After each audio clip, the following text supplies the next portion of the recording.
US President Donald Trump's ever-shifting stance seems to have clouded the prospects of a deal with Iran. Trump on Wednesday said Iran will either agree to a deal or US will have to finish the job in another threat to resume the military operations that the United States and Israel launched on 28th of February and paused in April.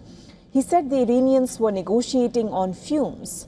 Hours thereafter, US struck southern Iran, drawing retaliation from Tehran against a US military base in the most serious clashes since April.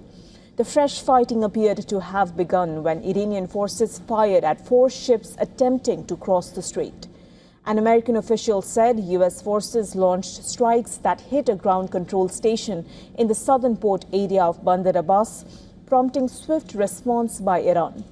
According to Iranian state broadcaster IRGC, the American base that served as the source of the attack was targeted. The guards did not provide details on the location of the base.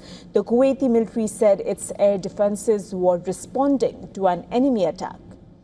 The IRGC, in a statement, called the strikes a serious warning to the US that their attacks will not go unanswered.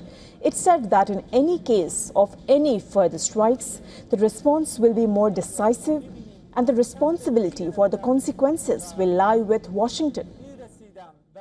Now, the clashes have thrown into question talks aimed at formally ending the war, and a key focus of the proposed deal has also been restoring full traffic to the Strait of Hormuz, which Tehran has effectively closed, leaving global energy markets grappling with curbed supplies of the huge amounts of oil and gas that normally pass through it.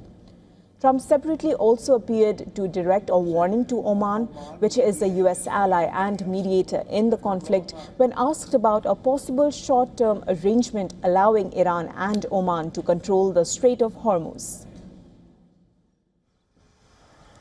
Nobody's going to control it. We're going to watch over it. We'll watch over it, but nobody's going to control it. That's part of the negotiation that we have. They would like to control it. Nobody's going to control it. It's international waters, and Oman will behave just like everybody else, so we'll have to blow them up.